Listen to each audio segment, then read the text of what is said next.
Back once again for the renegade master. Back once again for the renegade master. Back once again for the renegade master. Back once again for the renegade master. Back once again for the renegade master.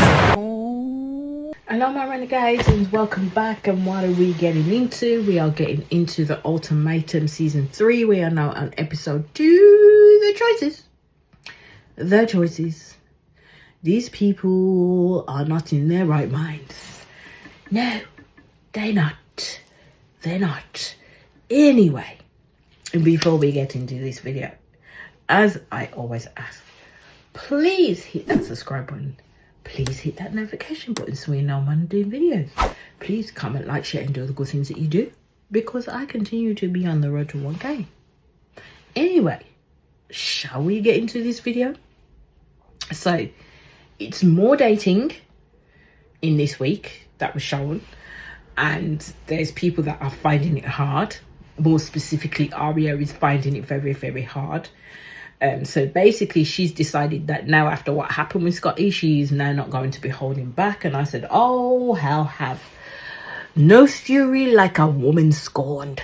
Let's just put it that way. But will she get what she set out for at the end of the day? Because JR has lust-filled eyes for Sandra. Make no mistake about it. He does. So then you have Vanessa talking about her feelings with Nick. I'm just like, oh my God.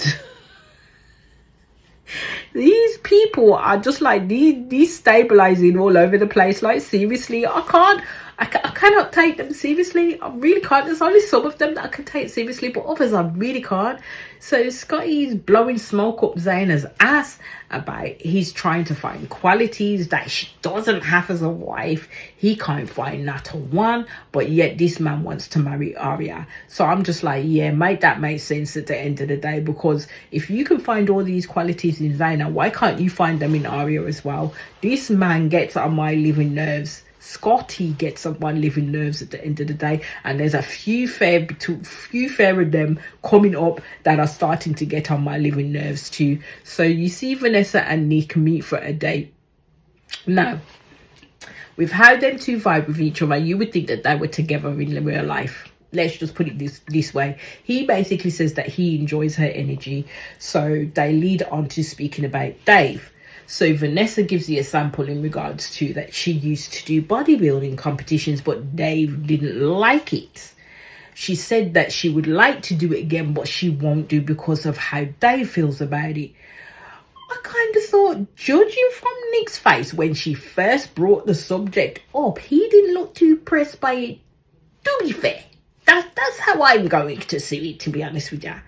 I understand that when you go through like the bodybuilding competition, there is a stigma attached to it in regards to steroids and how you keep healthy and yada yada yada and all those spiel. But I would say for me, like the aesthetic in terms of bodybuilding is not pleasing to my eyes. Okay, and that's just me. I don't find it attractive in the slightest at the end of the day. But of course, Nick is going to say, I would be the one cheering you on from the sidelines. Of course I would, yada, yada, yada, yada, yada, yada, yada. Even though his first facial expression was, ooh, not something that I'd have thought about, not something I particularly like. Okay, so his facial expressions does not fit the voice that is coming out of his mouth right about now, yeah? It's just, I suppose with them, for me, I feel like it's coming across as empty platitudes. Like, you can say a lot of things to people and not necessarily mean it, but I would say that your actions speak louder than your words. So you can say all these platitudes about how you feel about this person, the connection you've made with this person, how you think that would be a good wife to you or a good husband to you, yada yada yada, but are you going to show it in your actions? Nick hypothetically talked about them living together, and Vanessa showed that she was hella happy with that. I know they're meant to date each other, but for me, I'm sorry, it's like mega madness, and it's kind of like, I want to look away, but then I can't look away. I want to look away, but then I can't look away. I'm like, oh my God, what am I watching? Like, seriously, what am I watching? And this is how you get this. My renegades, you know, see, this is what comes from me watching these programs. I hope you're all happy. Hope you're happy. So he talks about how he's a little bit more abstract in his lifestyle. I was like, well, what does that mean? I'm kind of like answers on a postcard or in the comments in terms of what does it mean by someone being more abstract within a lifestyle? Does it mean that they're more risque? I mean, does it mean you colour outside the lines? And I thought with this talk, he literally had Vanessa fully roped in, but I don't know if she fully understand what the fuck he was saying at the end of the day. So they're bonding over being quirky and weird. Nick speaks about the conflicts him and Sandy have had. He says their communication styles are different, but I kind of think it's because of the age gap at the end of the day, and Sandy is not necessarily on the level that he's at right now. I'm not saying that she is beneath him in any way, shape or form, so please don't make that inference at all.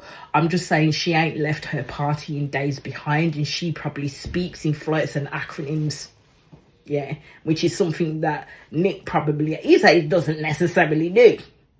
Okay, but I have a feeling we ain't seen the nitty gritty of these people yet. We ain't seen the bullshit that is going to come forth from these people yet, especially when they start to live together. Let's just say it that way. So Vanessa does ask him, like, you know, what makes him want to go down on one knee? And I'm thinking, like, for all of them, yeah, to be fair, they all have issues. Like, they seriously all have issues, which wouldn't really see someone getting married to the person that they've made the ultimatum to at the end of the day. So Nick says, like, we have so much that works, like, and I'm thinking, like, what works? Because he doesn't necessarily say what works between them. He didn't look convincing either when he said that. He looked at the floor. There was no eye contact with Vanessa when he talked about, like, Sandra, and that's why there was no conviction in what it is that he was saying. He only gave eye contact when he talked about how wonderful and talented she is and that he loves her.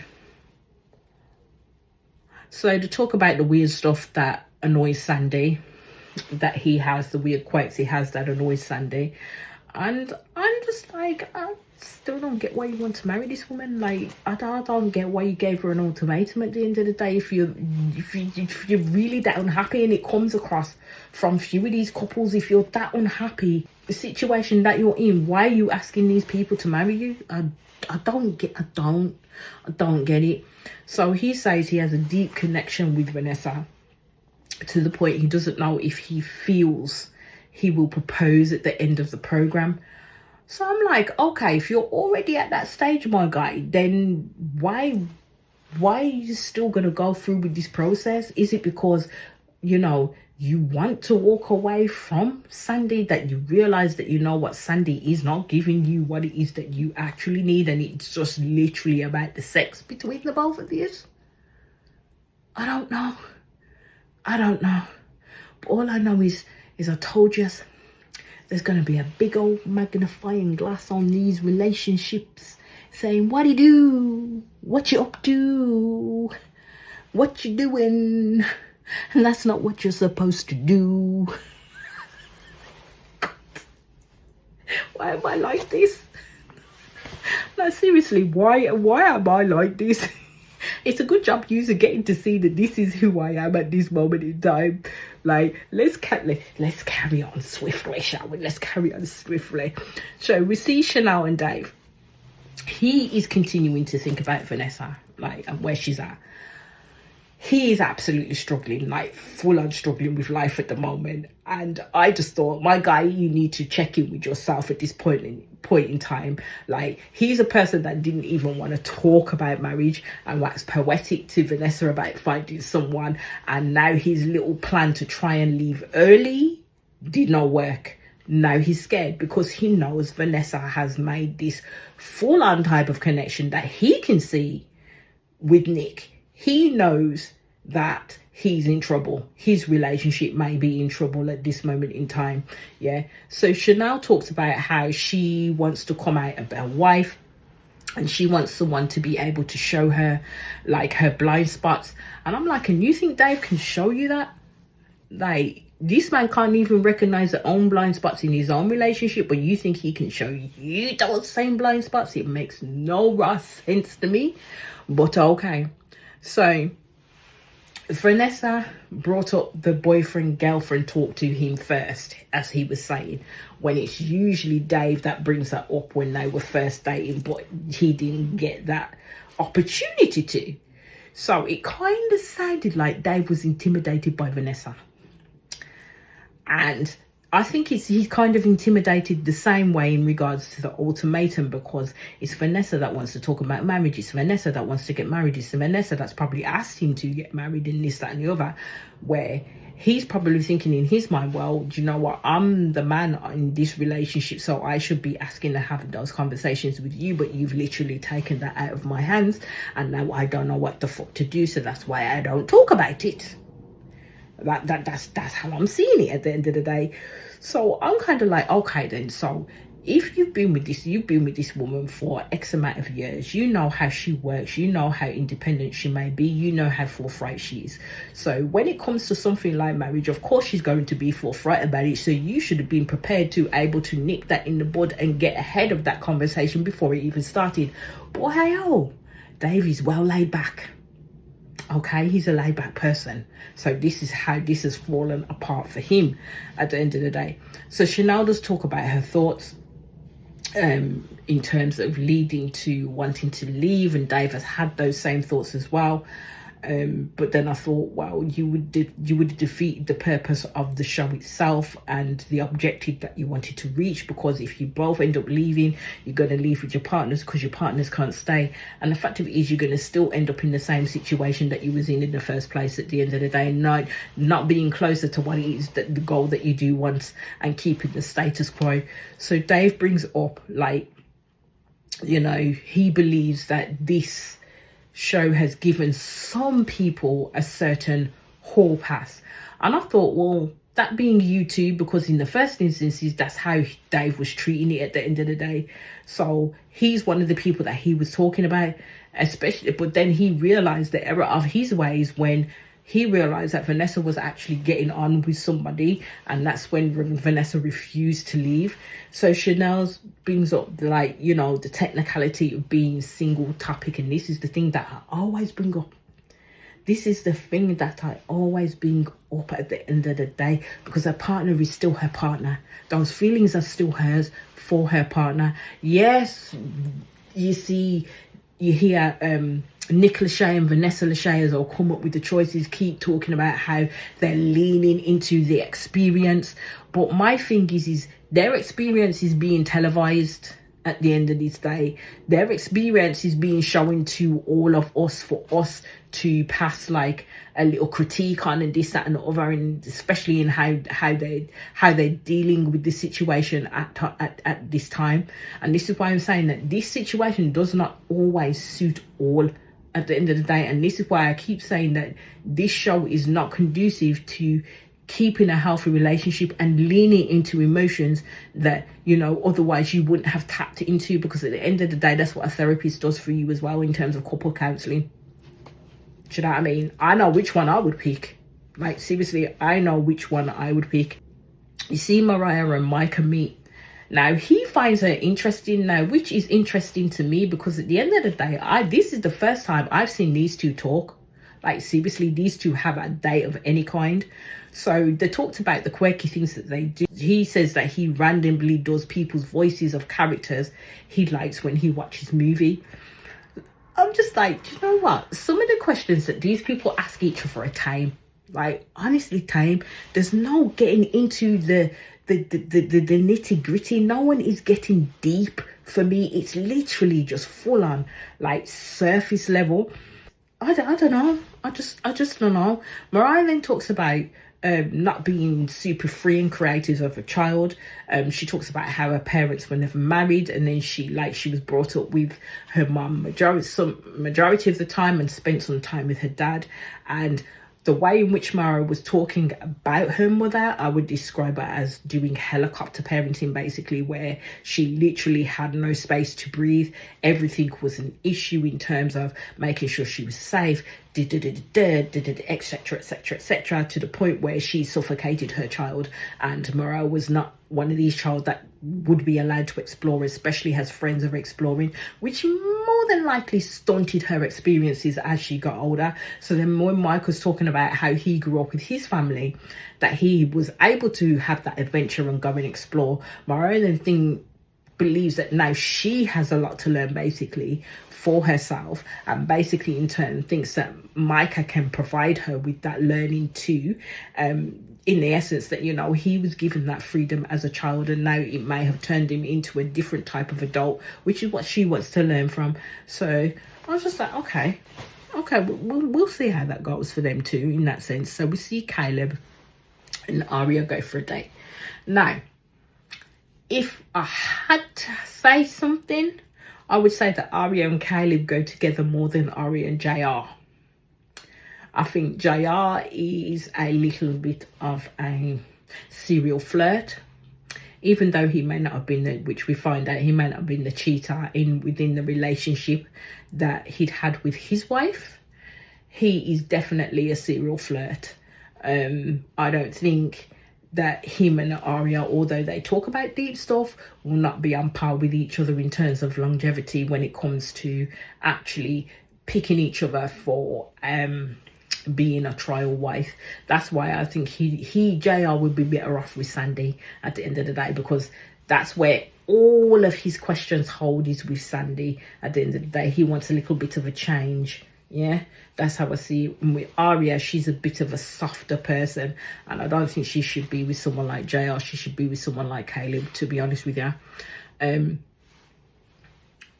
I don't know if the sequence in which they are putting these dates together, because I know each of them go on different dates with the other people that they're interested in as well, is like setting people up in the choices that they will make. Because I know that Caleb is definitely showing an interest in Arya. So his main security is not being able to provide for his partner. I think most men think that way, to be honest with you, where they've grown up and they're set in this belief that they need to be the breadwinner, they need to be the provider, they need to do X, Y, Z for their family. But not realizing that actually, no, it takes a team, it's teamwork to make that work at the end of the day. Not realizing that, you know, your wife could do that. There are capable women out there that would be able to manage the homestead and finances and everything like that too. Or you can both split that down the middle. Do you know what I mean? I don't know if it's because certain people find that emasculating, which I personally wouldn't think it was at the end of the day, but it will put you both on an even keel in regards to what it is that you both bring to the marriage in that sense. So Arya talks about not wanting to be financially dependent upon a man, in terms of not being able to do things for herself, because if something goes fucked up at the end of the day, then that's it for her. How does she then move on in certain aspects of her life when she's been beholden to this person to do everything for her in that sense? And I think as well, Scotty needs to realize that too, that yes, she's not had a good experience of her upbringing in terms of what it is to have a healthy relationship between two people, whereas Scotty has, but he does not accept her defaults in that sense either, which is wrong on his part. So Arya talks about how Scott can be inconsistent, and this is why she keeps on saying that she needs to produce a plan B in regards to the situations that they find themselves in. So I'm just like, maybe marriage is not a good thing for you two. From what I've seen so far with these two, I don't think it's a good thing for them. So she basically talks about she wants to be stable in all aspects of her life, and this is why she's not happy about the ultimatum specifically at the end of the day. This is why I say that the ultimatum is not a healthy aspect, to be fair, of you literally, because what you're literally doing is you're forcing your partner into a situation that they technically don't want to be into and they're not ready to be in. I see it as a bit of a manipulation tactic, because you want to push a person into a corner, into accepting the agreement that you're putting out, basically. And if they don't, then you're going to work. That's what it is. This relationship is done, dead, dust, basically. Is dead in the water. So I don't think it's fair on the person receiving the ultimatum when it's something as big as marriage at the end of the day, because you can't really make an ultimatum when it comes to marriage. Like, seriously, unless you've been together X amount of years, like say as the Lachey's 5, 6 coming up to 10 years, and then there's no sign of marriage, even though you know that the other person wants that from you, then it's kind of a case, well, what are we doing here, in that sense, where you get some couples that believe that, you know what, marriage is not the be all and end all of everything. Like, we love each other, we're happy with the life that we have, we don't really want to get married, and if we do, it will be a bonus. That's how they see it at the end of the day. Or you've got the ones that are in the same space as each other at the end of the day, and they're at that space, both of them ready to get married, and they have those healthy conversations about it, to be honest with you. So also, as well, I would say that Aria needs to realize that, you know what, not everything will fall into place. Although she wants every aspect of her life to be stable, that's not going to happen all at the same time. There's going to be different times that will happen for her. So in essence, it has to be her choice on whether she wishes to marry Scotty right now or not at the end of the day, and see where the chips may fall if she does. So Caleb is another one that says that he's not happy about an ultimatum, and he says that Aria he's seen is the only person who's been issued with an ultimatum, saying that she doesn't want it and giving clear reasons as to why that she doesn't want it at the end of the day. So I don't think Scotty truly understands Aria's hesitations and is just literally thinking about himself. Scotty is very self-centered, is what is coming across from me at the end of the day. Aria wants to know her true self, and she wants to come out of this scenario a happier person. And I'm just like, I mean, if Scotty does not make you happy, and it's glaringly obvious this man does not make you happy at this moment in time, then why are you still with him? And vice versa for him too. He sees so many negatives in Aria. My first thought of call is, why are you with the girl? So Caleb talks about feeling replaceable, and he's not, as I said, he's not had those conversations with Mariah, which makes it even harder at the end of the day, because my thing is how these people seem to be quite open with these people that they don't know. And that's probably what the crux of it is, because they don't know them, they don't share those emotions with them, they're able to be this open part of themselves, where in actuality you need to be open with the person that you've been with for so many years, and be free and easy to talk to them. If there's an issue where you feel that you cannot be free and easy to talk to them in regards to how you feel about being replaceable, then again, I would question, what is the merits of you two staying together if you're not able to have those discussions? So then we get to another cocktail night. So the girls are basically discussing how they're feeling up and down, and they decide to play another game. I was like, oh, this never works out well for people. So someone decided, let's play Never Have I Ever. I mean, are you teenagers? Like, seriously, are you teenagers? Nick turned around and said, never have I ever been to an orgy. Sandra, of course, had to speak up on that one and jumped in and said, that's a lie, because yes, you have. And I mean, this is not how the game is supposed to be played, but okay, go off. So Sandra literally put Nick on blast in regards to his like eclectic kind of lifestyle that people did not really know. But let's put it in context. He said that he didn't participate. So basically he went to this little orgy, but he did not necessarily participate within what was going on. So I was like, well, why the fuck would you mention it for? Like, seriously, why would Nick give that question? Because I think Nick wanted to out himself, to be honest with you. He wanted to be the belle of the ball, because Nick seemed to be in a different type of behavior mentality altogether throughout this night, to be honest with you. So JR basically turned around and said, never have I ever faked an orgasm. Nick said yes, he had, but it wasn't with Sandy. And again, I would ask that question, how in the hell does a man fake an orgasm? Like, please tell me answers in the comments. How does a man fake an orgasm, because the essence of the orgasm is something has to shoot out of it. How do you fake that? Because I honestly don't understand that concept in the slightest at all. So you see Chanel and Vanessa like having a girls type of talk, being all silly and like complimentative of each other. You see Vanessa giving Chanel words of affirmation, and it kind of looks like Vanessa actually wanted Chanel. But I think Vanessa is playing up to the fact that she believes that Chanel will be a better fit for Dave, and doesn't necessarily want Dave to go with Mariah, because, you know, he did say that Mariah took his interest in the first instances when they all first met each other at the end of the day. So I found that the concept of Vanessa going to Chanel and then Micah going to speak to Dave was kind of weird. That was a weird kind of concept for me at the end of the day. So JR and Sandy again are together, and you see Aria looking on again. JR is saying that he is so conflicted and he doesn't know what to do in regards to Aria and Sandy. Just like, to be honest with you, you just see this man just literally over flirting with Sandy. That's what it's come about with them two.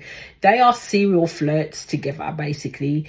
They have literally hit a epitome where it's kind of very much sexual between them two, and it's setting JR off. So JR is not thinking, oh, with this, he's thinking with that.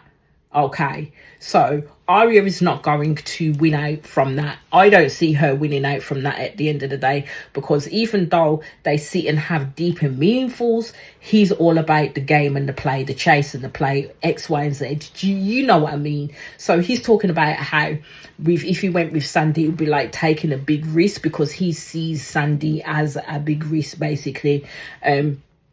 When JR talks, I'm a bit honest, where I think sometimes he's just literally full of himself at the end of the day. So Sandy basically gives him the same way and says that she's feeling the same way that he does, and she believes that if any other options were to be given, that it's just going to be the safe options if they take them. And I thought, yeah, people be playing games in this place, namely Sandy and JR at this moment in time. So you see Dave talking to Mariah on how he feels that he can be when around her. Now, my thing is how did Dave not realise that, you know what, just behind Mariah, Vanessa is literally sitting there listening to his conversation that he's having with this girl, and you see Nick on the other side just watching her, watching them, listening to them have this conversation with each other. So it was very awkward, because then Vanessa gets up from where she is, finds it very funny after she's listened to every word that Dave has said to Mariah in terms of his comfortability and how he's made her feel within this experiment, and then literally moves over to where Nick is and then starts to literally imitate Dave. I thought, yeah, that was not cool.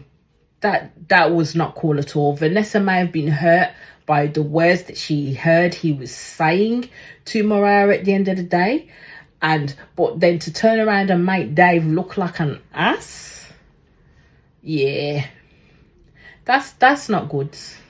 That's not good. Albeit he should have scoped his surroundings before he had that talk with Mariah, but then Vanessa shouldn't have reacted in the way that she reacted, because at the end of the day, she literally says that she has a full-blown connection with Nick. So seriously, how can she get on Dave's ass in the way that he is talking to Mariah, and then literally you're making this man look like a dickhead when you go sit down next to Nick? That was uncalled for, like seriously uncalled for, and what she did was very, very much immature. So then we have Scotty going to Zaina. Of course, I don't know what it is about Scotty, but he just comes off as smarmy. Like, he just comes off as smarmy to me. Even his flirt gives me the ick. Like, it full on gives me the ick. So now he wants to blame Aria in feeling he has to fight for her to care for him and love him at the end of the day.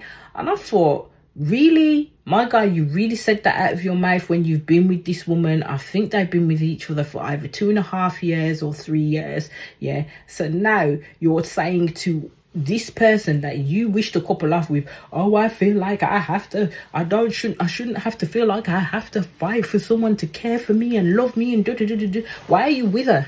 Why did you give her the ultimatum? Because in essence, in you giving Arya the ultimatum, says that you want to marry her. So if she is this piss poor to you, yeah, why are you giving her any type of ultimatum to marry her?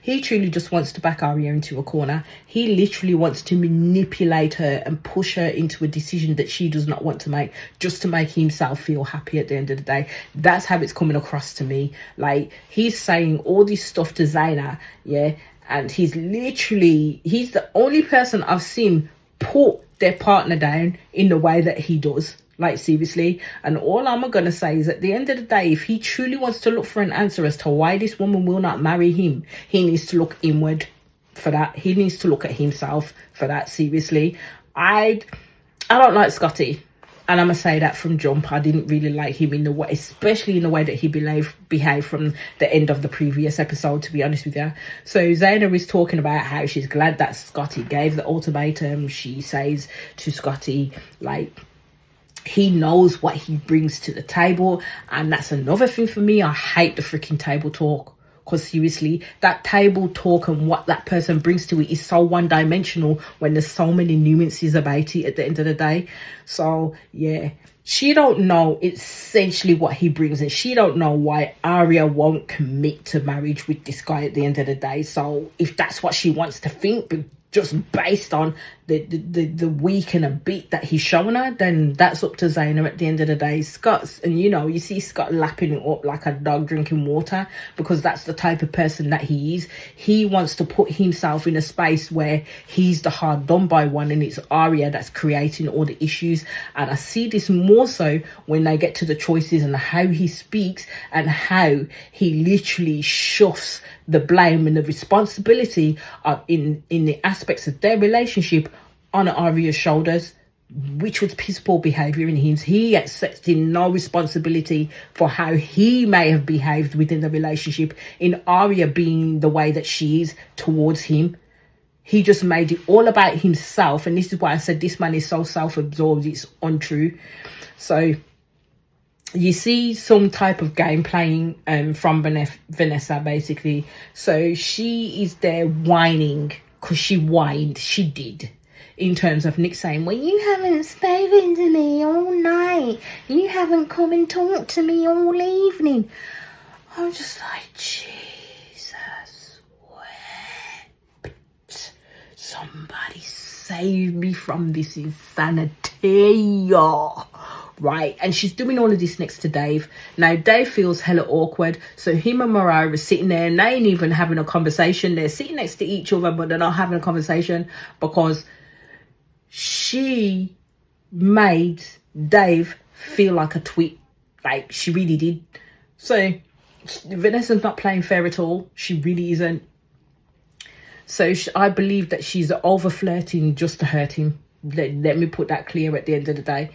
So Nick then turns around and says, well, do you want to come and have a chat? So she goes. So Dave and Mariah are looking on. This woman turns to Dave as she gets up to go follow Nick to have this chat. And you see, turns to Dave and goes,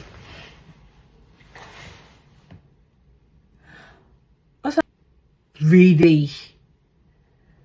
Yeah, she's playing a dangerous game, and you know it's not going to work out for her.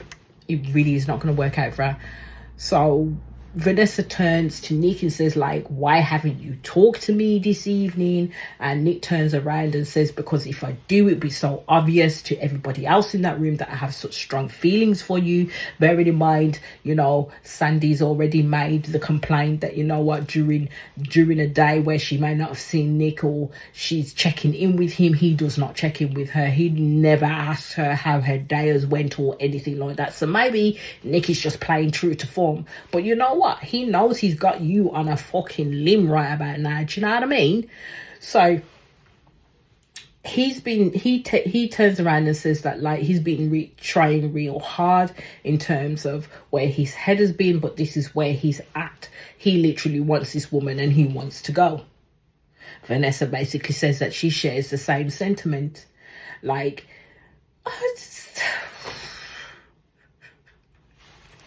and then this woman has the audacity to behave the way that she does towards Dave. Come on now. Come on now. Come on now. So Chanel speaks to Dave. So Dave was looking forward to seeing Vanessa. Basically, this is what he's telling to Chanel, and he's struggling. He's absolutely struggling with what's happening at the moment. And I have to say, within this episode, Vanessa was playing in Dave's face. Ain't no doubt about it. She was playing something in this man's face at the end of the day. And Dave, in essence, was not fulfilling a need for Vanessa in terms of not being able to talk about marriage and things like that. But at the end of the day, Dave is not blind to not see that things are popping off between Nick and Vanessa. So Chanel does try to give him words of encouragement, and she does have a good date with him. She gets him to smile and stuff like that, and they get to giggle with each other and be silly with each other. And I think that's what he needed, and that's what he wanted. He needed someone to bring him out of himself in terms of where his mindset was going. So then you see JR and Micah be talking about white girls. And JR basically said, have you ever been with a white girl, to Micah? And Micah took it as to seem in a sexual sense, and he said yeah, in that sense. And no, JR correcting him, says no, I meant dating wise, like, and they started giggling with each other, and says Micah says yeah, no. So JR himself says that he's not been curious, but he definitely is now. And then he talks about Sandy, but the way in which they talked about Sandy was disgusting. I ain't gonna lie, it went good. It was like she was an experiment to JR at the end of the day. And I thought to myself, is this what some black men do? Like, when it comes to wanting to try something tried and new, is this what y'all do? Like, seriously? Because I'm just asking for a friend. Because JR was out here talking about Sandy like she is a try before you buy type of situation. The way that he was doing this whole kick with Micah went funny. It went funny, because then JR then heaps on the fact that, you know, Aria is the more of the safe option. So Aria's literally not in the equation for JR, to be honest with you. So how he says he's conflicted is beyond me. So Vanessa decides that she is going to go and talk to Dave in regards to what's happening with him. So he literally does open up and tell her how he's been struggling this past week, basically. And within that, he does get emotional and he does cry. I don't know if it was a type of emotional manipulation at that point for Dave, but you know what? It's healthy for a man to cry, to show those emotions in terms of where they are having difficulties, to let Vanessa know that, you know what, this is hard for me and you're making it even harder. Do you know what I mean? So at this point, he was being truthful with her. He says he loves their life together. So Vanessa says she is taking it day by day, but is excited for the trial, is what she said to him. And I'm like, my girl, you've already declared certain feelings for Nick. So how is that you taking it day by day? I do not know. Like, literally, you're taking it day by day at the speed of motherfucking light at this time in point, to be honest with you. So Dave says that he's worried that Vanessa is basically already saying that, you know what, she's excited for the trial, and, you know, that she's happy with the person that she will choose. Like, we all know it's Nick. We all know it's Nick she's going to choose at the end of the day. So, yeah, Dave was not happy at all, and that was glaringly obvious. It was glaringly obvious that he wasn't happy. So Vanessa basically says, I am being shown a lot of qualities that she likes by the other person. And Dave asks her, like, what qualities that I don't have? And Vanessa said, that's not what I'm saying. I was like, but it was, though. That's exactly what you were saying, my love. In the words that you chose, you are being shown a lot of qualities yeah, that she likes within that other person is basically the qualities that David don't have. That's exactly what you were saying. And I thought, you need to be honest with this man right now, because this man is literally being tied up in knots in regards to what's happening at the moment, at the end of the day. And he looks a hair's breadth away of literally breaking down emotionally. And I don't think Vanessa's helping that situation. So Vanessa said to him, I am seeing us as basically truly broken up. This is in terms of the situation and what the show asked for. So she's basically said that he needs to trust in the process and not to worry about me. That's easier said than done at the end of the day. That you know, you literally just told Dave all he needed to know with that comment. And Vanessa is naive if she believes that Dave won't worry about her in terms of or in terms of her getting hurt or him getting hurt, because if the she was on the other foot, guaranteed she would be feeling the exact same way as Dave, like seriously. So Dave says, like, you know, turns to her and basically says to her, well, maybe I can't be here. And Vanessa looked worried at that, because she knows if Dave decides to go, she has to go too at the end of the day. But then it moves to the daytime and we see Scotty and Zaina meet up basically, and he's basically saying that if they were both single it would have been easier, but the ultimatum makes it more complex. And I'm kind of like, well, if you're both single, I doubt you two would have been in the same hemisphere of meeting at the end of the day. Or basically, in my view, I think that Scotty has already put Zaina above Arya. So I don't know why he stays with Arya. It does not make no sense to me at all in any way, shape or form. He does speak about the emotions and feelings that he has not gotten from, that have not gone, and Zaina agrees that, you know, that these emotions and feelings that they have with their partners is kind of coexisting in the reality that they're in now, which I would agree with at the end of the day. So the Zaina, she says it happened organically with her and Scotty at the end of the day. And I'm thinking it had to happen organically, because at the end of the day, she tried with Caleb, no go. She tried with, I think, with Micah, no go. She tried with Dave, no go. At the end of the day, they're the ones that were issued the ultimatum. The only men that issued the ultimatum to their women was Nick and Scotty. So she only had those two options to choose from in any event, because she's trying to look for a man that wants to get married at the end of the day, not a man that does not want to get married. So Scotty says that there is an attraction, but it's then how they function together. Well, basically when they're together in their own spaces. He ain't functioning with Arya. So I don't know if Zaina will fare any better. I think she will see exactly what it is that Arya deals with Scotty, because that will come to the forefront pretty quickly. I mean, he's all good with the flowery words and painting himself as, you know, the higher than thou type of person, whereas Arya's the one that is the evil, the villain in his story arc type of person. But the truth will be told when they start to live together and Zaina starts to see the real person that freaking Scotty is, and I'm sure it's going to come to the forefront. So let's put it this way, as I've said, these people only see a snippet of each other, yeah. The real test will come when they're actually living with these people that they choose at the end of the day. They're going to be in each other's pockets day in, day out. Okay, so dating is just about the get to know. Dating is just about this is what I am willing to show you at this moment in time. When you start to live with a person, that's where the differences start to be shown at the end of the day. And these people will have to read and take heed of that as they're going on. So the flirty banter comes out with them both.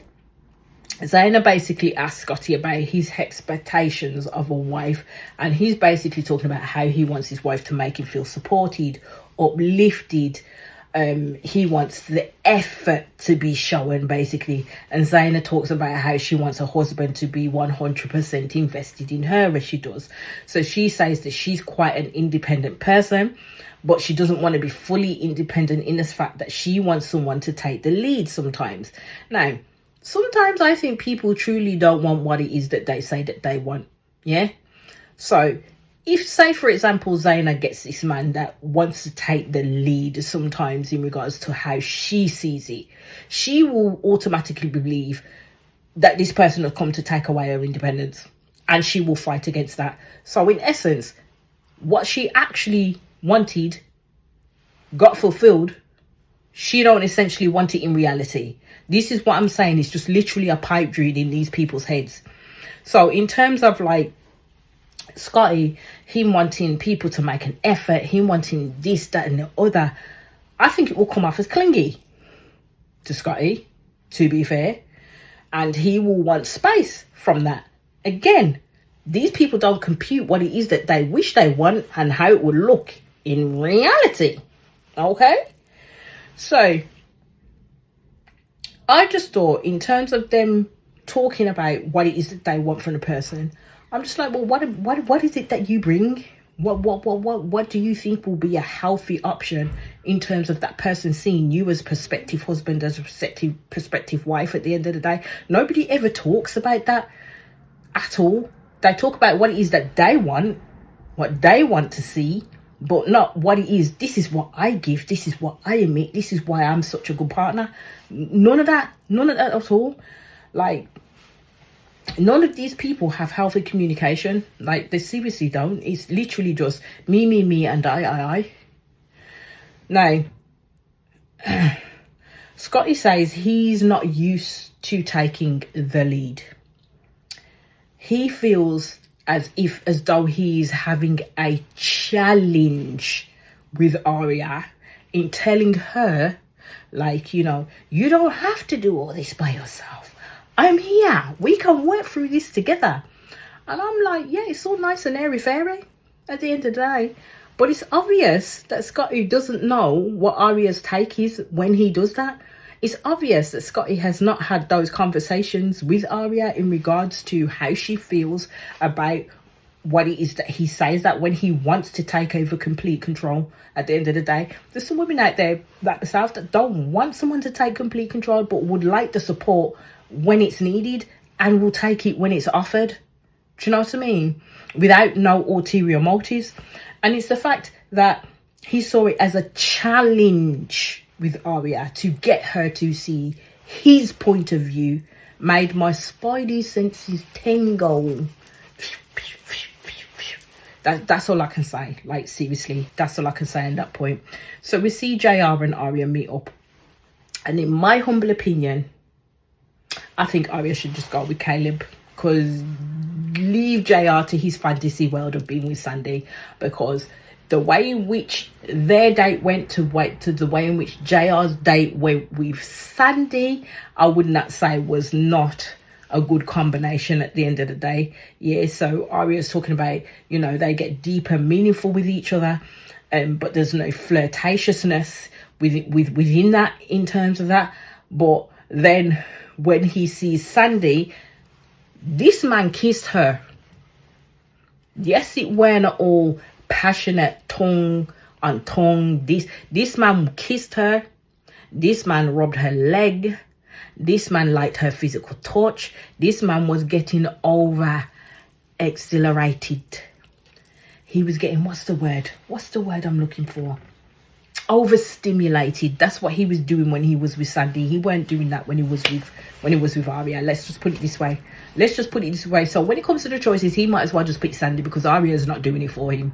Seriously not doing it for him. He doesn't want someone that can, like, you know, deal with his mind. He wants someone that can literally deal with his Johnson. That's how it's coming across to me at the end of the day. So it comes to the choice. What Zaina said, I would say, rubbed me the wrong way. She said she is here because JR doesn't want to rush into marriage. So she must find someone who wants to do life with her and commit. And I would say, just because someone doesn't want to rush into marriage does not mean that they don't want to do life with you and don't want to commit. Okay? So what she said makes no sense to me. Makes no sense, because she's put so much importance on the sanctity of marriage, that everything else falls to the motherfucking wayside at the end of the day for her. So everyone is stressed and nervous, not surprised. They get to Scotty, and they move to Zaynab in regards to the days that they've had with each other. All I can say after his Scottish speech is this man is full of absolute bullshit. Can we say bullshit? Bullshit. Yes, absolute bullshit. He talks about how he looks at Zaynab, who will be the best mom and wife. And I mean, being a wife does not equate to being a baby making machine at the end of the day. But then Zaynab said she wants to have babies. JR did not look happy, and he was giving old boy the side eye. He was giving bombastic side eye. Let's just put it that way. And I was just like, I don't know how JR can act the way that I said Jay-Z, didn't I? JR. I don't know how JR can act in the way that he's acting when he don't kiss the girl already on his date. I was like, don't be like that now. Don't be like that now when you don't already touch lips with someone that was not your partner. Okay? So he went in on Arya and says he's fighting for her to see the person that he is. Basically, as I said, he doesn't understand Arya and isn't willing to understand her hesitations at the end of the day. He just literally wants to paint Arya as the villain in his arc, in his story arc. That's what he wants to do. He wants to paint himself as this bright lighthouse, this beacon of light that should be appreciated. Yeah, he even got all tearful, and poor Arya had to sit there listening to this man literally put her down, and no one stepped in for her in the slightest. Like literally no one stepped in for her in the slightest, and I literally felt for her in that moment. At the end of the day, this man just kept on going and saying he was not trying to be petty, but in essence, for me, he kind of was. He's been full on petty. So Zaynab thanked him for what he said and said, sometimes people are not ready to appreciate the love I want to give, and I appreciate that.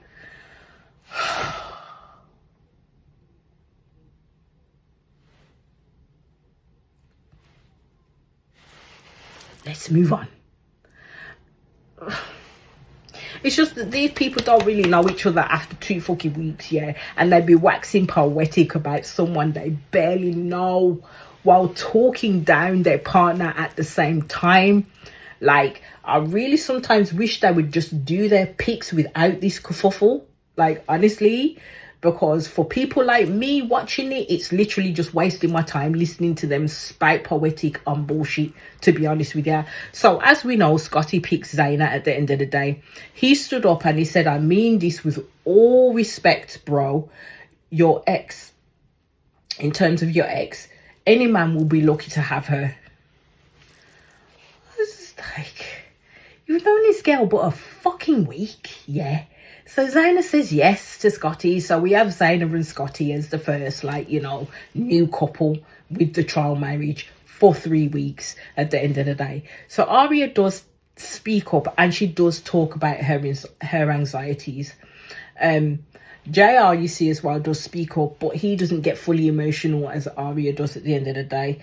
And you could tell that the speech that he was making was to literally warn Scotty for real that he needs to be good to Zaynab. And in essence, I'm still her man at the end of the day. Let's not get that twisted. Right, so all I thought was he just better not hope that the kiss that he had with Sandy at that bar comes out on the table, because that is a discussion for another day at the end of the day. So we go to Mariah. So basically she got to a point of seeing what she needed for herself, and she talked about how she talked to Micah, and Mariah's choice was she chose Micah. I was kind of shocked by that, to be fair, because I didn't really see enough of Mariah or Micah to formulate any type of view on them as a couple in that sense. So Micah talks about the dates that he had with Mariah, and he liked the fact that, she is not afraid to challenge him, and that's what he needed, and that's what was lacking. And you could see Chanel was hurt. That was a dagger to the heart. why am I like this again? I should move on. So he ends up choosing Mariah. So now we have Micah and Mariah together. So next up is Chanel. So basically she talks about Dave and how she felt at ease with him. She feels that with her ex, she felt he's kind of calculated and planned in terms of what it is that he wants to do and when he wants to do it. She felt with Dave that he was willing to take a leap of faith. And now, like, we see Chanel pick Dave.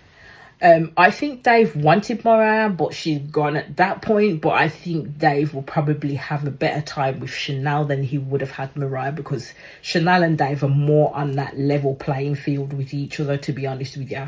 So you could see that Vanessa's face was screwing for real, because Dave does choose Chanel as well. Michael was pissed.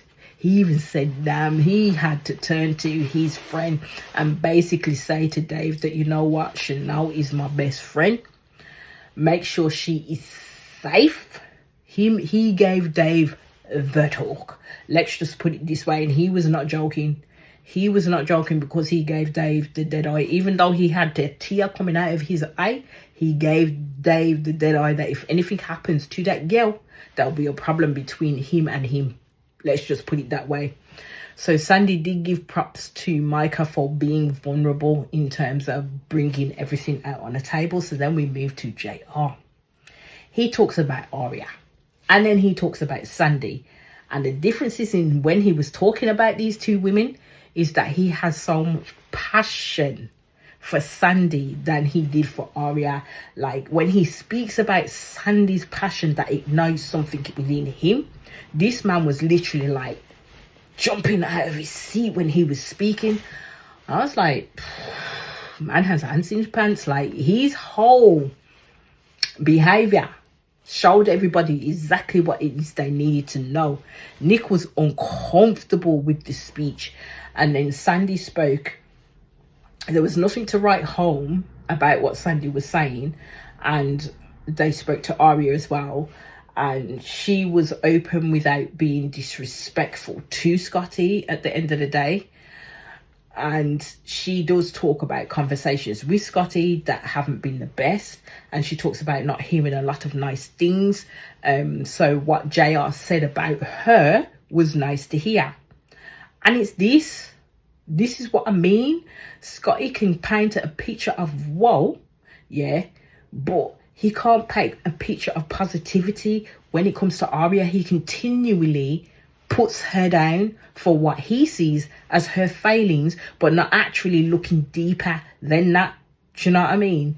So we then see, as it comes to the choices, yeah, Sandy and Nick end up having crosswords over the table in terms of their fiery dimension, because Sandy turns around and she says about their fire, their equal fire, yeah, because she sees a certain fire in JR too, that it will be interesting to see if her and JR come at each other.